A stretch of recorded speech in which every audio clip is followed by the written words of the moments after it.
di dalam kebimbangan para umat di Romawi itu dalam ajaran-ajaran Yahudi, Yunani maupun Romawi yang ada pada saat itu, maka dinyatakanlah tentang perbandingan-perbandingan antara hukum Taurat dan kitab Injil yang diturunkan dengan pengajaran Yesus Kristus itu. Maka kita juga banyak melihat tentang pembahasan tentang hukum Taurat dan tentang kelebihan orang Yahudi dan kesetiaan.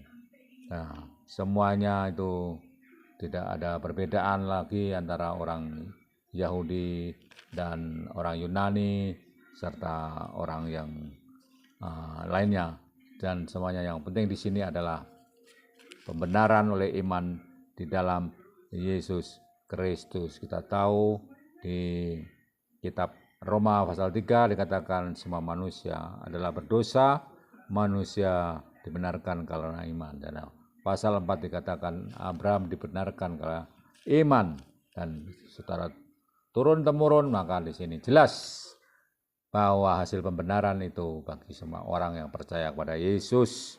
Bahkan di situ dijelaskan tentang Adam dan Kristus. Ini berkaitan dengan pengajaran agama Yahudi, iman Yahudi yang memegang teguh ajaran Taurat.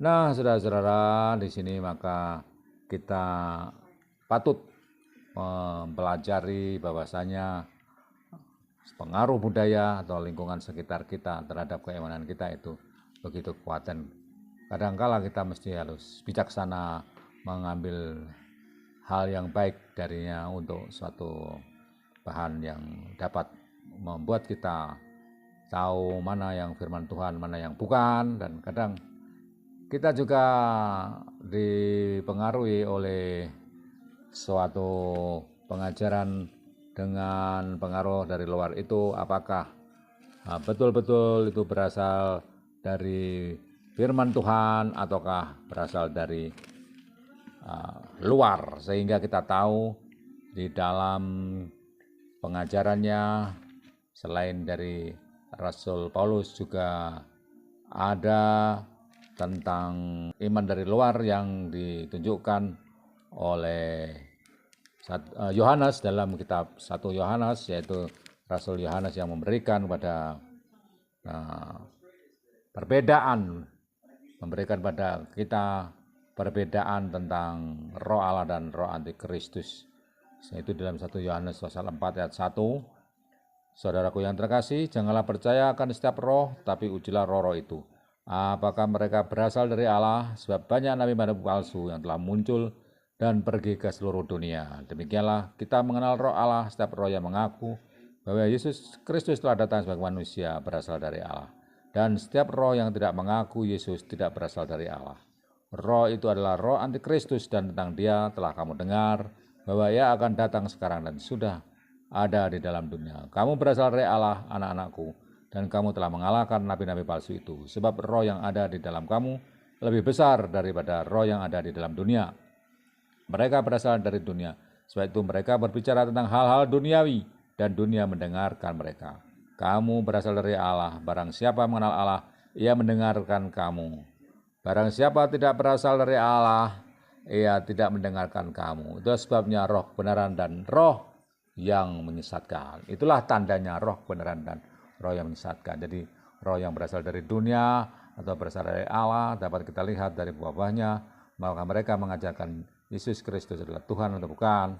Dari situ akan kelihatan tanda-tanda roh kebenaran dan roh penyesat. Dikatakan, bila kamu berasal dari Allah, anak-anakku, begitu disebut oleh Rasul Yohanes, kamu telah mengalahkan nabi-nabi palsu itu. Sebab roh yang ada di dalam kamu lebih besar dari roh yang ada di dalam kamu. Nah, bagaimana kita mengetahui ajaran-ajaran itu berasal dari Allah atau bukan? Ini pegangan kita di dalam kitab 1 Yohanes. Namun begitu banyak sekali budaya dan pemikiran yang saling tumpang tindih kita sekarang ini.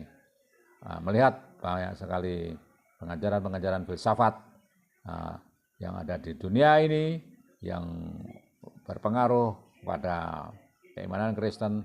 Namun kita juga melihat bahwa ada ungkapan-ungkapan selain dari Rasul Paulus dan Rasul Yohanes yang sudah ungkapkan tadi, nah bagaimana menghadapi agama-agama yang tidak percaya kepada Yesus Kristus, menyerang keimanan umat di Roma yang pertama kali, dan kemudian ditegaskan oleh Rasul Yohanes bagaimana membedakan antara yang dari Allah dan bukan dari Allah.